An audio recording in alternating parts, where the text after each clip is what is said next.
एक राजा की अद्भुत कहानी। यह एक राजा की अद्भुत कहानी है। किसी नगर में एक राजा रहता था। राजा बूढ़े होने को आ गए, पर उनको कोई बेटा नहीं हुआ, सिर्फ एक बेटी थी। राजा को बहुत चिंता होने लगी कि अब मेरा इतना बड़ा साम्राज्य कैसे संभालेगा, इसकी देखभाल कौन कर पाएगा।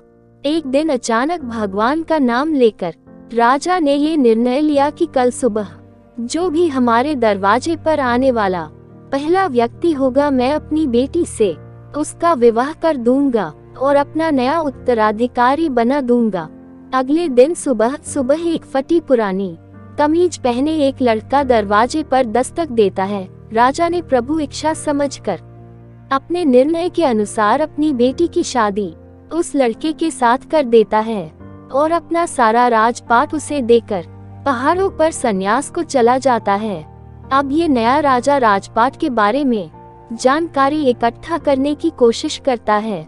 राज्य कैसे संभालना है, युद्ध में कैसे जाना है, क्या तैयारी होनी चाहिए ताकि बहुत अच्छा राजा साबित हो। उसने अलग अलग काम अपने अलग अलग मंत्रियों को दे रखा था, जैसे राजकोष वित्त मंत्री को, सेना की बागडोर सेनापति को और ऐसे ही अन्य कई मंत्रियों को अपने मंत्रिमंडल में शामिल कर रखा था।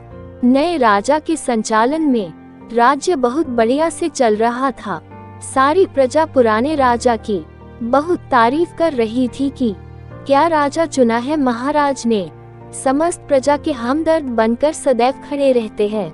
यहाँ राज्य सभा के समस्त कमरे में समय समय पर सब आ जा सकते थे, लेकिन एक कमरे में सिर्फ राजा ही जाते थे। ये इस कोठरी में 10-15 दिन में जाते थे और किसी को जाने की अनुमति नहीं थी, यहाँ तक कि रानी को भी नहीं। अब समस्त दरबारियों को जिज्ञासा हुई कि आखिर इस कमरे में ऐसा क्या है कि कोई उसके अंदर देख भी नहीं सकता। जानने की इच्छा सभी को थी, लेकिन कोई पूछ नहीं पा रहा था। फिर बड़ी हिम्मत करके वित्त मंत्री ने पूछ लिया कि माफ कीजिएगा राजा साहब, लेकिन आखिर इस कमरे में प्रवेश वर्जित क्यों है, क्या है इस कोठरी में। राजा ने उन्हें डांट दिया और कुछ नहीं बताया। कुछ दिन बाद सबने कहा कि अब सेनापति ही पूछ सकते हैं, इनकी बात राजा को माननी पड़ेगी। जब सेनापति ने राजा से कमरे के बारे में चर्चा किया तो राजा ने उन्हें भी कुछ नहीं बताया।